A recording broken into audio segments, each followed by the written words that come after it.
Hello friend, आज हम class 8 के इंग्लिश का चैप्टर 1 का कुछ ऑब्जेक्टिव क्वेश्चन करने वाले हैं। चैप्टर का नाम है the best Christmas present in the world. यह कहानी माइकल मर्पुर्गो के द्वारा लिखी गई है। करते हैं पहले क्वेश्चन को। Who is the author of the best Christmas present in the world. Author का मतलब होता है लेखक, यानी इस कहानी के लेखक कौन हैं, तो वो हैं Michael मर्पुर्गो। What historical event forms the backdrop of the story, यानी इस कहानी का जो पृष्ठभूमि है, जो बैकग्राउंड है, वह किस ऐतिहासिक घटना से जुड़ा हुआ है, तो प्रथम विश्व युद्ध से, world war 1। Who is the main character who discovers the letter in the story? Discovers यानी कि खोज करता है।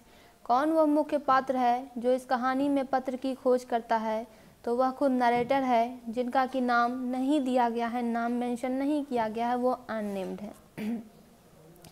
फिर है where does the narrator find the letter.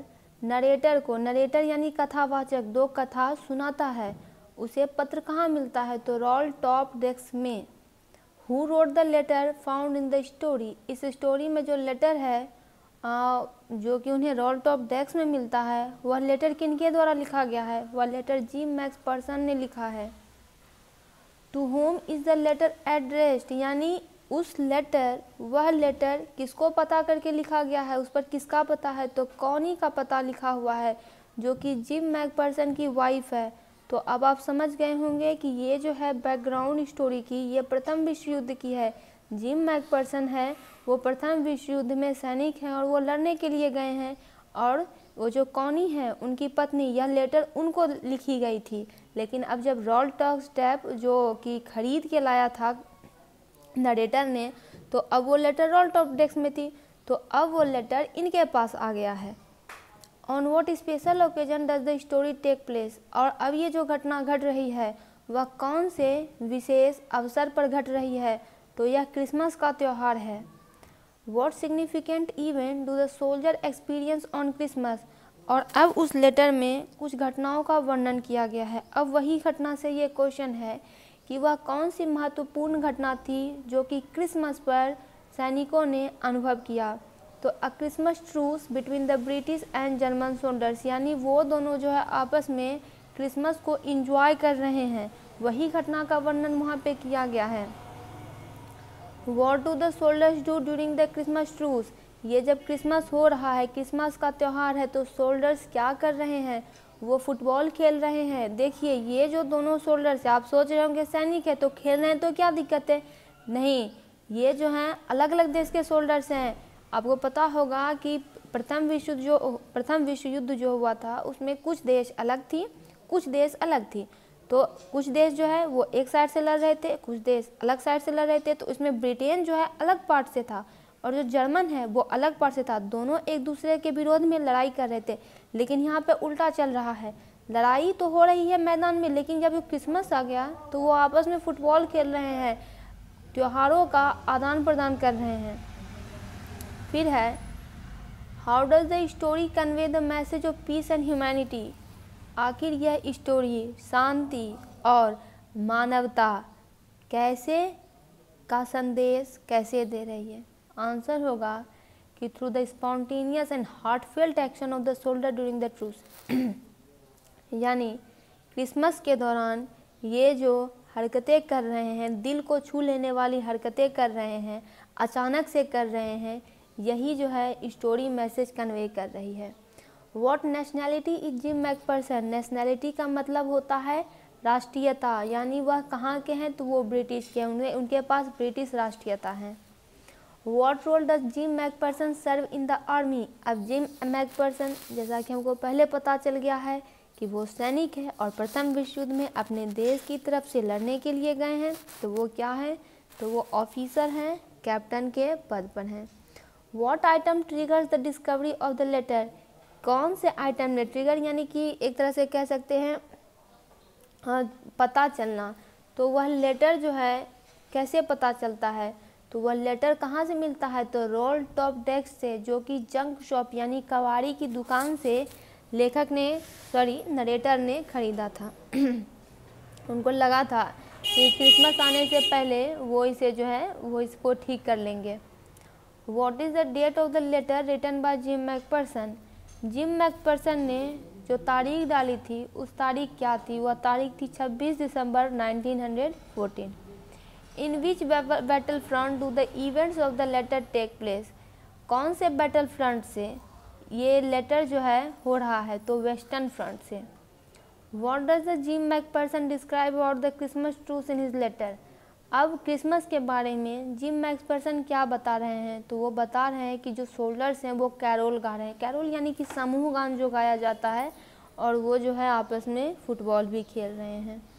How does Jim McPherson feel about the Christmas truce. Christmas truce के बारे में जिम मैकफर्सन क्या महसूस करते हैं, तो वो बहुत ही आशावान हो जाते हैं, और जो मानवता जो कि दोनों तरफ के सैनिक दिखाते हैं उनसे बहुत ज़्यादा वो टच्ड हो जाते हैं। ये उनके दिल को बहुत ही गहराई से छूता है।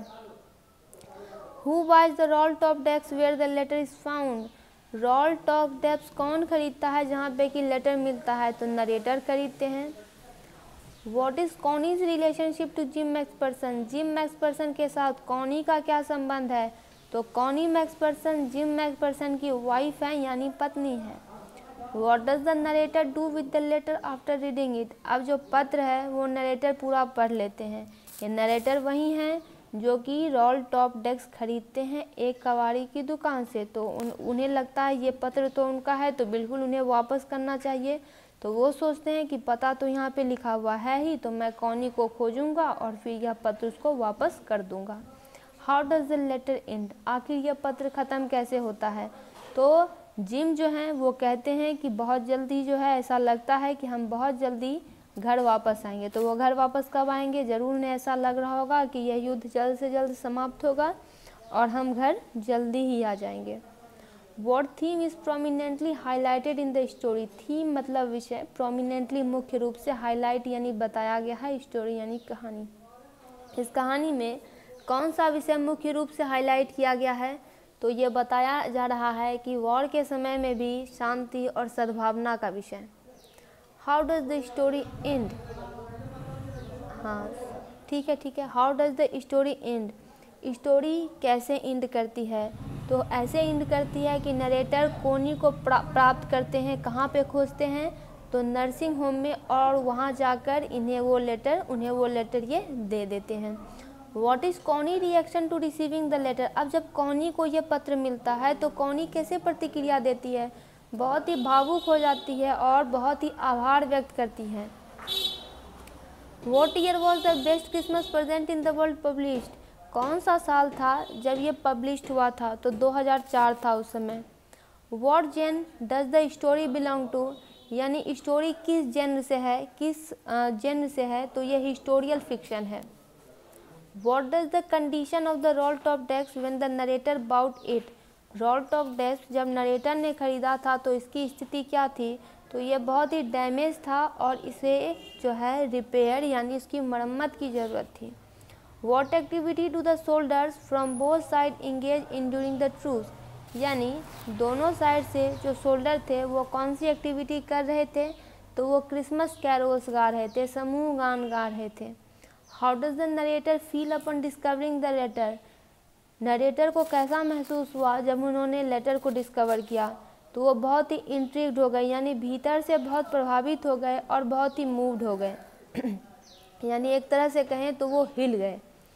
What does the Jim McPherson letter symbolize in the story. Jim McPherson का पत्र इस कहानी में क्या सिम्बलाइज कर रहा है, तो hope and enduring human spirit, यानी आशा और मानव भावना की सहने की शक्ति।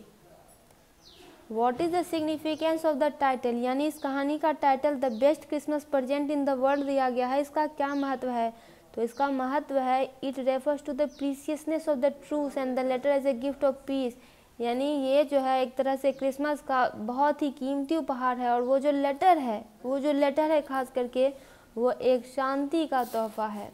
How does the narrator find out about Connie whereabouts, यानी अब कॉनी के बारे में नरेटर को कैसे पता चलता है, तो रिसर्च और इंक्वायरी करके, खोजबीन करके।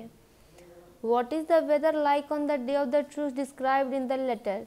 देखिए यानी यहाँ पे जो क्रिसमस का त्यौहार है उस समय वेदर क्या होगा, क्रिसमस के समय में वेदर कैसा होता है, कोल्ड होता है, फ्रॉस्टी होता है, यानी धुंध थी, बहुत ही ठंड थी। How do the soldiers communicate with each other during the truce, यानी अब ये जो क्रिसमस है उसके दौरान, इस त्यौहार के दौरान सोल्जर आपस में कैसे बातचीत करते, थ्रू गेस्चर के जरिए, गेस्चर कह सकते हैं एक तरह से इशारे के जरिए, और कन्वर्सेशन बहुत ही लिमिटेड होती थी, बहुत ही सीमित होती थी। और गेस्चर यानी आप हाव भाव भी कह सकते हैं, बॉडी लैंग्वेज से भी वो बात कर रहे थे। What does the Jim Macpherson write about the German soldier in his letter, अपने पत्र में जिम मैक्सपर्सन जर्मन के सैनिकों के बारे में क्या लिखते हैं, तो वो लिखते हैं कि ये तो बड़े ही फ्रेंडली हैं, बड़े ही दोस्ताना स्वभाव के और बिल्कुल हम जैसे ही है, कोई अलग बात उनमें नहीं है। What does the narrator feel the need to do after reading the letter, जब कथावाचक पूरी पत्र को पढ़ लेते हैं तो उसके बाद वो क्या निर्णय लेते हैं, तो वो निर्णय लेते हैं नहीं, इस पत्र को तो मुझे इसके सही मालिक को पहुंचाना ही पड़ेगा, और इसका सही मालकिन कौन है, तो वो है कौनी। What message does the story convey about the war, युद्ध के बारे में यह कहानी क्या संदेश देती है, तो ये बताती है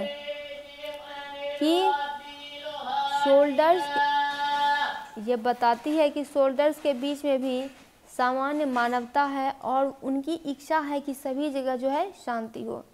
how does the narrator repair the roll top desk, आखिर इस रोल टॉप डेस्क को नरेटर कैसे मरम्मत करते हैं, तो ये इसे अलग करते हैं और फिर इसे एक साथ जोड़ने लगते हैं बड़े ही सावधानी पूर्वक।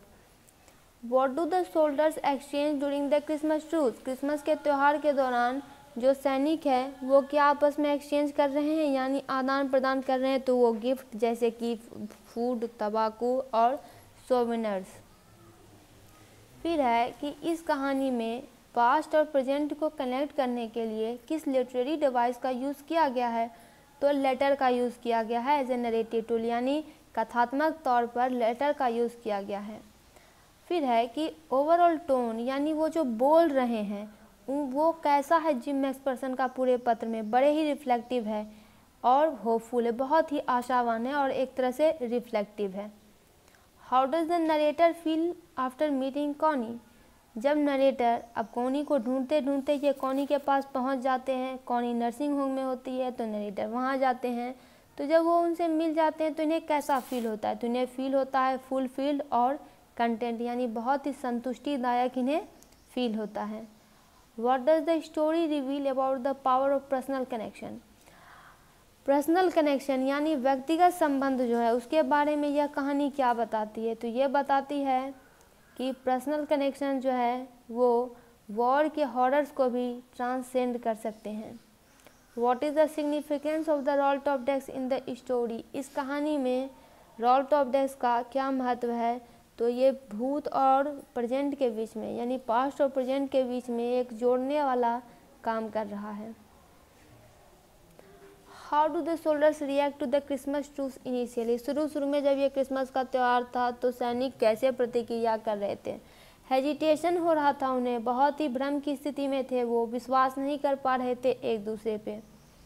What does the Jim Macpherson hope for in his letter, Jim Macpherson Connie Macpherson को पत्र लिख रहे हैं और इस पत्र में एक आशा का टोन है। कौन सी आशा वो दिखा रहे हैं यहाँ पे, कैसा है, तो वो चाह रहे हैं कि जल्द से जल्द जो है युद्ध खत्म हो जाए और वो जल्दी से जल्दी सब जगह जो है नॉर्मल चीज़ें हो जाए, जल्दी से जल्दी वो भी घर आ जाएं।